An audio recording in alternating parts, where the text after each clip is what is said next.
Sacré Nana est un podcast hebdomadaire qui s'adresse aux femmes qui veulent incarner leurs multiples facettes sur tous les plans de leur vie. Ces femmes qui veulent s'assumer avec authenticité et ouverture du cœur. Il s'adresse aussi aux sacrés mecs qui ont un désir authentique de comprendre et de soutenir les femmes dans leur parcours singulier. Tu découvriras des clés pour vivre pleinement ta puissance féminine par le biais d'entrevues avec des experts, des témoignages, ainsi que des épisodes solo relatant les nombreux conseils pour mieux incarner chaque facette du diamant que tu es. Cela en vue de développer ta foi en la vie, de ton potentiel féminin et de te réaliser sur de nombreux plans personnels et professionnels avec légèreté et joie. Et si tu es concerné par la haute sensibilité et le haut potentiel, tu trouveras également des ressources dans ce podcast. Sacré Nana est animé par Nathalie Alsten, senior coach, thérapeute, auteure du livre Émotive talentueux, être soi autrement et fondatrice de l'approche du développement du potentiel humaniste. Bienvenue parmi nous, Sacré Nana, le podcast qui te permet de rayonner de 1000 facettes. Bonjour et bienvenue dans ce 6e épisode de Sacré Nana, le podcast qui te permet de rayonner de 1000 facettes. Dans cet épisode, j'accueille Mélodie Ardouin qui partage son parcours personnel en lien avec la découverte de sa double exceptionnalité, c'est-à-dire le haut potentiel intellectuel associé à d'autres particularités neurologiques en ce qui la concerne. Elle nous raconte comment elle a progressivement pris conscience de ces particularités, même si elle les avait initialement ignorées ou voire minimisées. Elle nous partage son expérience du syndrome de l'imposteur, expliquant comment elle se sentait souvent obligée de surperformer en raison de son sentiment d'illégitimité. Et cet épisode nous offre un aperçu vraiment inspirant de la manière dont la découverte de sa neurodiversité peut amener à une meilleure compréhension de soi et à une grande acceptation également. Et bien entendu, tout en soulignant l'importance de la bienveillance envers soi-même dans ce processus. On retrouve tout de suite mon invité du jour, Mélodie Ardouin. Ravie de t'accueillir aujourd'hui pour ce podcast, pour cet épisode de Sacré Nana, Mélodie. Bonjour. Première question que j'aime beaucoup poser, c'est quoi une sacrée nana pour toi? Alors déjà, sacré nana ou nana sacrée, parce que je trouve qu'il y a aussi le sacré hein, dans chaque nana. Et ça, c'est quelque chose qui est important à révéler aussi et en être convaincu. Donc c'est ça surtout que ça m'évoque spontanément. Hmm. Qu'est-ce que tu mets dans sacré? Parce que même chose, on n'a pas tout le même rapport à ce mot sacré. Moi, ce que je mets dans sacré, moi en tout cas là, parce que tu me redemanderas demain, peut-être ça changerait, Bien sûr. mais c'est ce côté, je suis sacré, c'est-à-dire je suis un peu mon propre temple, c'est-à-dire je me respecte, je connais mes besoins, ou j'apprends à connaître mes besoins, mes limites, à les exprimer, et donc c'est vraiment cette notion de respect, et donc le sacré dans le sens, j'ai cette espèce de feu vital et je dois être la gardienne de mon propre feu vital pour le laisser s'épanouir et non pas se consumer ou tout brûler ou justement s'éteindre. C'est beau, ça, moi, ça Le me touche. sacré. Oui, oui, c'est sacré, ça me touche beaucoup ce que tu dis. Merci pour ce partage.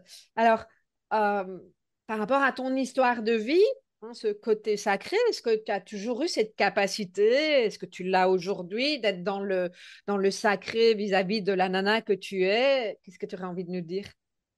Non, pas du tout. C'est, on va dire, je commence un peu à l'être. Donc là, un peu plus de 40 ans maintenant.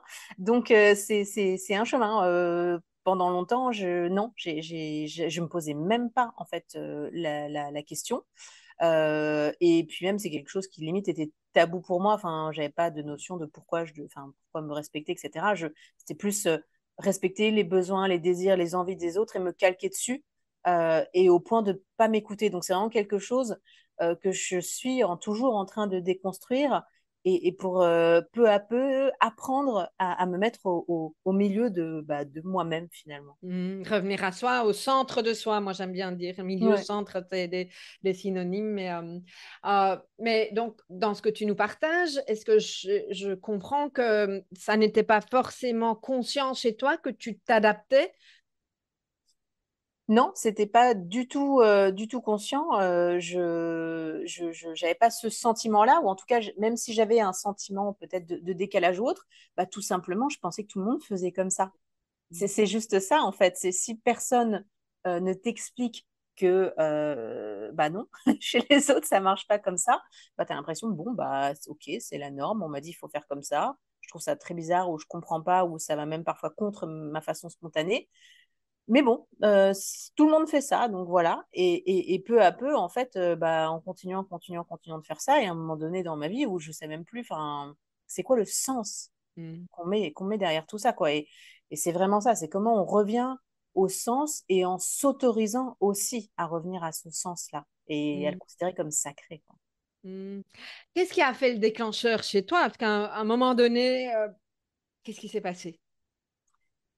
Bah, je pense que ce qui a commencé à faire bouger les choses, c'est quand j'ai eu, alors maintenant il y a un peu plus de 10 15 ans, un test, donc pour ça j'avais un haut potentiel intellectuel, où en fait j'ai été le passer un peu par hasard d'ailleurs, parce que moi-même, enfin, c'est un collègue au détour d'un repas qui m'a dit, mais toi tu serais pas concerné par la douance? Et bon, à l'époque, j'ai répondu en mode vraiment stéréotype. J'ai dit premièrement, bah non, parce que je suis nulle en maths. Ok, bon. Et Mhm. deuxièmement, bah peut-être dans ma famille plutôt mon frère que moi. Donc c'est bien, tous les clichés. Ouais. Et après, voilà, ça a allumé quand même une petite ampoule. J'ai vraiment eu ce visuel-là qui s'est mis en place. Je suis allée creuser. Je me suis dit, non, c'est tellement pas moi. C'est n'importe quoi. Tu vas trouver ça comme excuse à tout ton décalage, tout ton sentiment, etc. Donc, va passer un test. Comme ça, tu vas éliminer ça et tu arrêteras d'imaginer que tu as des excuses. Et voilà. Donc, j'ai passé le test. Bon, bah, qui a révélé que, bah voilà. Et donc, suite à ça, c'est là où j'ai commencé à m'interroger et aussi à revoir tout ça et aussi à être plus bienveillante finalement avec moi-même en me disant, ah, mais alors, je revois ma vie différemment. Donc, c'est dur aussi de se dire tout ce que j'ai pu construire, imaginer, bah, peut-être qu'il faut que je le déconstruise encore une fois et que je me pose voilà, les questions différemment. Mais en même temps, ça a été la première étape pour aller creuser tout ça. Et puis après, voilà, j'ai été d'autant plus creusée parce qu'on avait dit oui, le HPI, ça explique à peu près tout. À l'époque, on connaissait moins. Et puis, je me suis rendu compte qu'il y avait aussi un trouble déficit de l'attention avec hyperactivité, donc TDAH, aussi un trouble du spectre autistique. Et donc, tout ça, en fait, était un peu un gloubi-boulga avec le très haut potentiel intellectuel qui fait que ça se masquait. Et que là, je suis en train, peu à peu, je continue à enlever les couches pour Mhm. un peu faire ce voyage au centre de la Terre de moi-même, quoi, mon propre noyau. Et donc, quand tu as passé, donc ce que je comprends, c'est que tu as d'abord passé un bilan qui a validé le haut potentiel. Ouais. À ce moment-là, est-ce que tu avais la moindre idée de ce que le TDAH pouvait être, le spectre autistique, ou est-ce que c'était déjà dans le champ? Comment ça s'est passé? Alors, c'était pas du tout dans le champ pour moi. En revanche, je m'étais interrogée. Bah, à l'époque, voilà, j'étais mariée à quelqu'un avec qui je lui avais suggéré d'aller creuser la piste autistique. Et donc, en effet, dans son cas, a priori, c'était ça. Et en fait, c'est suite aussi au divorce où, en même temps, moi, juste avant, j'ai fait passer mes tests de HPI. Donc, ça m'a aussi aidé à traverser ce moment-là parce que voilà, c'était compliqué, on me disait plein de choses négatives, et donc je me disais, mais en fait, voilà, je me raccrochais aussi un peu à ça en me disant, bah, ça explique certaines choses, et bon, je m'en prends beaucoup, etc. Donc ça a été vraiment la première chose, et puis après, plus tard, je me suis interrogée aussi bah, sur des proches à moi, que ce soit pro, perso, bah, là, mon mari aussi, et pas forcément pour moi, donc classique chez les femmes peut-être. Oui, c'est ce que j'allais dire. Tu m'enlèves les mots de la Et, et, bouche. et voilà, et jusqu'au jour où en fait, je me suis dit, bah, tiens, non, mais il y a peut-être quand même des choses à aller creuser. Le HPI, ça explique pas tout. Et là, j'ai tiré le fil. Et en tirant ce fil-là, c'est là aussi où ça a été très compliqué, ou en tout cas complexe, bah, parce que on connaît encore peu ces choses-là pour les femmes. Et notamment trouver le ou la bonne professionnelle psychiatre ou neuropsy qui puissent connaître ça, ces spécificités-là, bah, ça a été vraiment un parcours aussi du combattant, de la combattante, Mhm. pour être sûr. Et parce que quand on a quelqu'un en face qui est un professionnel qui dit bah non, vous cochez pas les bonnes cases, alors que soi-même, on sait que si on va voir ce professionnel, c'est qu'on a fait ses devoirs, qu'on s'est renseigné, on a regardé tout ce qui était possible. Je pense même que parfois on est plus expert, c'est triste à Mhm. dire, hein, mais que la personne Mhm. qu'on va voir, et qu'on dit mais non, parce que chez les femmes, au Canada, ils ont fait plein d'études et ça s'exprime pas comme ci, comme ça, tac, tac, tac.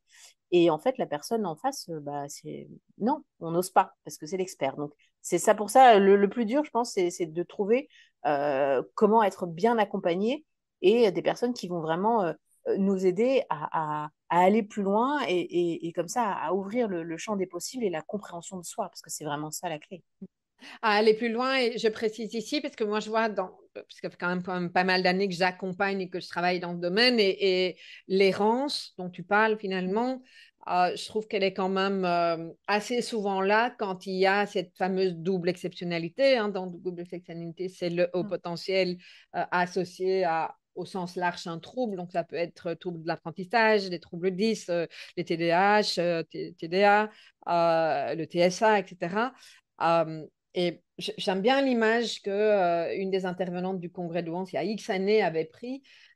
C'était, elle disait, ben, tu as un pot de couleur bleue, un pot de couleur jaune, et tu mélanges, mais en fonction de, bah, le bleu, c'est le HPI, le jaune, Mhm. c'est le TSA, et puis tu peux encore remettre une autre couleur, peu Ouais, importe. bien sûr. Et en fait, le mélange ressemble à aucun autre mélange. Et en fait, c'est comme si les pros n'arrivaient pas à identifier c'est quoi cette couleur-là. En fait, comme c'est pas le vert, bah non, t'es pas concerné par telle chose. Je pense que la problématique, c'est ça, c'est la juste position de tous ces éléments-là. C'est ça, moi j'ai Euh, toujours, il y a autant de toute façon d'atypique que d'atypisme en fait. ouais, c'est ça. C'est, on est unique, c'est bête à dire, mais c'est fort vrai. Et c'est pour ça qu'il faut vraiment être capable de creuser pour aller mieux comprendre, mieux se comprendre.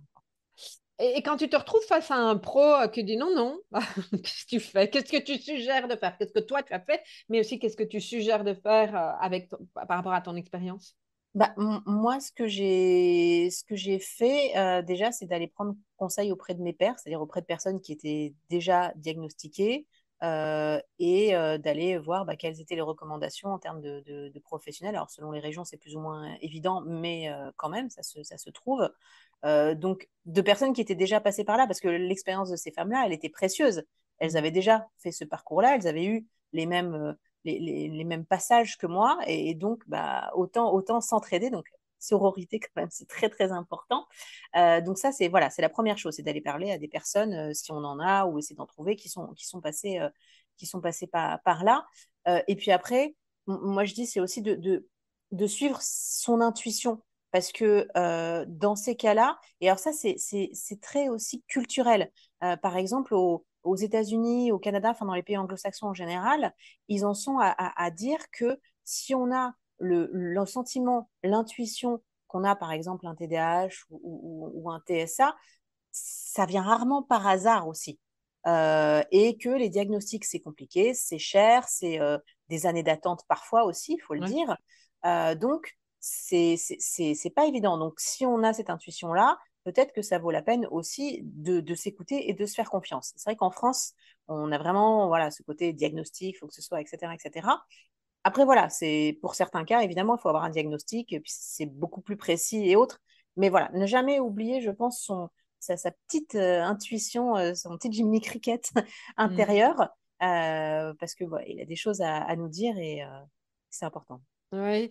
Alors, je rebondis par rapport au parcours en question, hein. J'ai des tas de personnes qui me disent, mais à quoi ça sert de se faire diagnostiquer? Déjà, le mot est pas Oui. forcément positif, hein. Diagnostic, on associe à maladie, et tu le dis régulièrement, on répète, il n'y a rien qui soit associé à une maladie, même si on parle d'un trouble.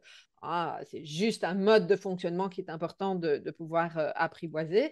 Je pense que pour certaines personnes, c'est important de passer par ces étapes d'identification. Moi, ça l'a été sur mon haut potentiel, et en train de voir sur une série d'autres choses qui très intuitivement reviennent régulièrement. OK? Et pour d'autres personnes, ça ne l'est pas, entre autres parce qu'elles disent qu'elles ne veulent pas mettre une étiquette. OK? Donc, je pense que chacun sait ce qui est juste pour lui ou pour elle.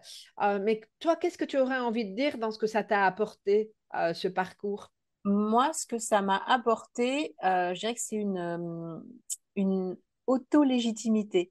C'est-à-dire que je ne me sentais pas, et d'ailleurs, est-ce que je le me sens à l'heure actuelle? Je ne sais pas, c'est une bonne question, mais je ne me sentais pas légitime à me trouver, alors ce que j'appelais des excuses, mais ce n'est pas des excuses, c'est aussi des explications à certains comportements et certaines choses. Et pour moi, tant que je n'avais pas ces diagnostics-là, je me disais, bah, je ne suis pas pertinente. Là, j'ai encore du mal à me dire que c'est le cas, mais pour autant, ça m'a autorisé ça aussi. Donc, ça m'a aidé à être plus bienveillante avec moi-même. Donc, ça, c'est important. Et tu disais, et c'est très important aussi sur la notion de trouble et de comment on considère ça. Tu parles de double exceptionnalité ou triple exceptionnalité. En France, le terme, c'est comorbidité. Déjà, c'est, c'est, c'est, c'est, C'est ça, moche, enfin, je veux hein? dire, ça dit Ça tout fait sur flipper, je trouve. le regard. Voilà, c'est ça. Ouais, ouais. Et tout comme d'ailleurs, une autre chose, moi, que j'aime bien dire, c'est que pour donner un exemple, parce qu'on parle par exemple d'autisme et de troubles autistiques, c'est comme si on parle de sommeil. Parce que quand on dit, bah, voilà, quand on dit bah, parfois je dors mal ou voilà, il y a le sommeil, mais c'est pas pareil que d'avoir des troubles du sommeil. C'est-à-dire qu'on peut Mhm. être autiste sans avoir des troubles autistiques ou en ayant peu de troubles autistiques, en ayant des troubles qui vont être plus élevés à tel moment et moins élevés à d'autres, etc. Et en fait, c'est un peu comme le sommeil, c'est-à-dire qu'on peut avoir voilà, il y a le sommeil, la notion de sommeil, et puis il y a quand il va avoir des troubles. Et en fait, c'est vraiment aussi ce rapport-là. C'est pas des gros mots, tout ça. Oui, oui. Donc, c'est ça aussi de dédramatiser un peu tous ces sujets-là qui ont été, et notamment en France, entre guillemets, médicalisés ou surinvestis en fait de pathologies parce que on parle de handicap. Alors oui, ça peut l'être et ça peut être reconnu comme tel, mais c'est pas que ça. Pas que ça peut être, moi j'ai toujours, ça peut être complexe, mais ça ne veut pas dire pour ça que ça peut pas être passionnant, que ça peut pas être riche. Ah, c'est juste une autre manière d'aborder la vie. C'est comme on est, si on revient à Oui, notre centre, oui, effectivement. puis une autre manière, ça dépend, parce que tout dépend où est-ce qu'on place la norme. Parce que Exactement. si moi, je suis que dans un monde avec des personnes, j'en sais rien, HPI ou THPI, qui est autiste, un TDAH, en fait, bah, c'est les gens qui ne le sont pas qui vont être handicapés. Donc, en fait, c'est vraiment un regard de Que tu le norme, encore une positionnes, fois. ouais, tout à fait, tout à fait. Et c'est amusant, je reviens à ce que tu as dit, parce que ça fait vraiment écho. Quand tu as passé ton bilan sur le haut potentiel Hmm. intellectuel, euh, cette notion à laquelle tu as fait référence, oui, bon, moi je vais le passer parce que pour être sûr que ce ne soit pas une excuse et que je m'imagine que, et comme ça le sujet est balayé. Voilà, comme ça, on va me dire non, et puis je passe à autre chose. Ça, c'est exactement ce qui s'est passé pour moi et ce qui se passe pour différentes choses. Et pourtant, après, tu te retrouves avec ah, si, quand même. Ah, Et puis, ah, ça apporte finalement plus de questions que de réponses. C'est ça aussi qui est important de dire. En tout cas, dans mon bah, cas. Ça m'a apporté peut-être une réponse sur le moment, puis alors après, beaucoup plus de questions. bah, ça, on s'est jamais fini, mais en même temps, enfin voilà, question-réponse et la vie continue. Enfin, en tout cas, moi, dans ma manière de voir les choses. Alors, est-ce que justement, ce passage, aller chercher des éléments de réponse, etc., est-ce que tu fais le lien avec la thématique d'ailleurs qu'on aborde au congrès d'Ouan cette année, le syndrome de l'imposteur? Est-ce que tu vois des liens avec ça ou pas? Bah, dans mon cas, en tout cas, oui, Mhm, mhm. clairement. Je suis encore en train de me soigner, entre guillemets, même si c'est pas une maladie du syndrome de l'imposteur, c'est quelque chose de tous les instants. Mais maintenant, en fait, savoir tout ça, ça me permet de beaucoup mieux comprendre. Et donc, en comprenant, je suis plus en capacité de prendre du recul. Et encore une fois, je le répète, mais c'est en tout cas dans mon cas très important, être bienveillante avec moi-même ou apprendre. C'est plutôt ça, apprendre à être bienveillante avec moi-même. Et ça, c'est quelque chose que je découvre et ça m'a pris 40 ans à commencer à le faire, quoi. Bah, c'est génial. Enfin, moi, parce que j'ai quand même assez souvent en face de moi des personnes qui se découvrent vraiment sur le tard, hein, même parfois à 70 ans, etc. Et pour moi, il Bien n'est sûr. jamais trop tard pour revenir vers soi. Ce sont des éléments, effectivement, qui donnent tellement de sens à ce qu'on a pu vivre et qui, je pense, en tout cas, peuvent à un moment ou à un autre autoriser. Oui, surtout pour les femmes, parce que c'est vrai qu'on se découvre plus tardivement, et bah, notamment souvent en allant tester ou s'interroger sur ses propres enfants. Ça illustre là encore à quel point on se met derrière tout. Enfin, c'est pas nous la priorité. Et donc, en fait, ces moments-là de bascule, quel que soit le moment où ça se passe, mais malheureusement, c'est plutôt tardif, ça déconstruit aussi peut-être au niveau du genre tout ce qu'on nous a appris depuis toute petite, le côté le care, le prendre soin des autres, etc. Et parfois s'oublier. Donc c'est ce moment-là aussi, il va y avoir peut-être un moment de bascule où, au lieu de regarder toujours vers les autres, vers l'extérieur, faire attention aux autres, on va peut-être porter ce regard un peu en soi, vers soi. Et en faisant ça aussi, bah, peut-être le porter plus aussi vers d'autres femmes, qu'elles soient proches ou peut-être moins proches, ou bah, une fois qu'on a cette capacité de regard sur soi, on va aussi va le porter vers les autres. Donc c'est vraiment quelque chose de vertueux. Oui, je trouve. Et donc, tu disais, parce que je pense que ça peut être intéressant à entendre pour les personnes qui nous écoutent, hein, parfois, effectivement, on identifie cette manière singulière de fonctionner, parfois certaines personnes disent étiquette grâce à ses enfants parce qu'il y a quelque chose qui se passe, et voilà. Mais il y a aussi le burn-out qui est pour moi la deuxième cause par laquelle on peut passer. C'est à un moment donné où on se rend compte que grâce au burn-out, il y a quelque chose qu'on a évité, qu'on a loupé plutôt. Hein, je ne sais pas si on l'a évité, mais on l'a loupé, on s'est beaucoup suradapté. Tu as une expérience par rapport à ça? Oui, bah, le burn-out, ça m'arrive. Alors, je dis, j'en ai fait un petit, mais déjà rien que ça minimise un petit peu. Mais je pense que on parlait tout à l'heure de l'image du feu et du feu sacré. Bah là, c'est plutôt le phénix, c'est-à-dire comment on va renaître une fois qu'on a tout brûlé et qu'on n'a pas forcément compris pourquoi on a tout brûlé. Enfin, moi, dans mon cas, ce qui s'est passé sur une période, c'était que voilà, j'avais le syndrome de l'imposteur. Je voulais toujours en faire plus, montrer que au point où en fait je me rendais pas compte que j'étais déjà beaucoup plus et voilà, j'avais tellement ce sentiment que j'étais pas assez légitime, que j'en faisais pas assez, que j'étais pas assez bien, que j'étais obligée d'en faire 12 000 fois plus, pas plus que les autres, parce que c'était pas un jugement par rapport aux autres, c'était par rapport à moi-même, où je me disais mais non, tu es à 30% de tes capacités, donc donne plus, donne plus, donne plus.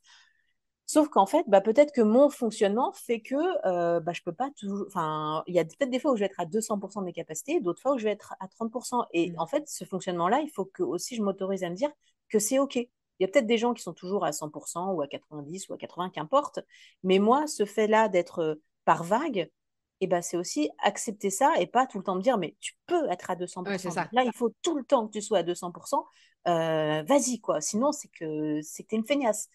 Donc voilà, il y a tout ça aussi. Et sur le burn-out, c'est pour ça que je pense que c'est très important d'être conscient de son propre fonctionnement parce que ça me permet aussi voilà, de prendre du recul, de faire un pas de côté et encore une fois, de pas être dans un dénigrement ou dans des attentes qui sont pas réalistes, mais qui sont réalistes pour personne, mais qui en plus vont à l'encontre de son propre fonctionnement, quoi.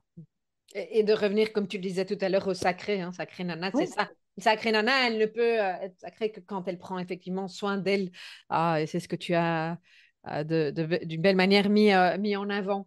Alors, je fais rapidement le lien pour les personnes à qui tout ça parle. Hein. Je te reçois lors du prochain congrès d'Ouance, le huitième et qui sera le dernier congrès d'Ouance qui aura lieu du 12 au 19 octobre. Donc, c'est gratuit. Vous avez deux interviews ou ateliers par jour. Il suffit de vous inscrire en allant sur 3 W congrès douance.com. Une dernière petite chose pour clôturer ce podcast, cet épisode en tout cas. Qu'est-ce que tu auras envie de dire aux femmes qui te disent ah ouais, non, mais moi, je suis pas une sacrée nana, spontanément. ouais, je rigole parce que c'est quelque chose que je me dis aussi. Bon. Je ne le pense pas forcément comme ça. Non, mais je pense que après, il y a dans ce cas-là, en tout cas, moi, quand je fais par exemple des coachings, ça va être aussi toujours se faire ce pas de côté. C'est-à-dire, qu'est-ce que je dirais moi à ma meilleure amie qui me dirait ça? Et bien souvent, quand on fait ça, ou même quand je fais ça, je me dis, mais jamais je parlerai aussi mal à même, d'ailleurs, ma meilleure amie, mais même n'importe qui, que moi, je me parle à moi-même. Donc, c'est vraiment parfois aussi ce côté, voilà, se décaler et se dire, bah, et là, si je suis en train de faire l'exercice en même temps, je dis, bah, si, moi, toutes les nanas que je connais, en fait, c'est des sacrées nanas pour à chaque fois des raisons différentes. Et donc, bah, dans ce cas-là, forcément, moi aussi, peut-être que là, le point, c'est que moi, il faut que j'apprenne à le voir. Et qu'est-ce que te dirait ta meilleure amie, justement? Bah, je vais aller lui demander juste après. Mais bon, je pense que de ce que je sais des derniers échanges, je pense que oui, elle me disait enfin, souvent que je l'impressionne par ce que je fais, par ma relation aux autres, enfin, par plein de choses. Bon, après, c'est elle qui le dit, donc ça lui appartient. Mais moi, j'essaie juste d'être, bah, je sais pas, au meilleur de moi-même et avec les autres, enfin, de traiter les gens comme j'aimerais qu'on me traite. C'est aussi simple que Hmm. ça. Merci, merci pour ton humilité parce que je trouve que c'est important aussi de le mettre en avant. Et peut-être qu'on aura la réponse de la meilleure amie au moment du question-réponse après l'interview de Mélodie Ardouin qu'on retrouve au Congrès du Douance entre le 12 et le 19 octobre. C'est gratuit et il suffit de vous inscrire sur www.congrès-douance.com. À bientôt.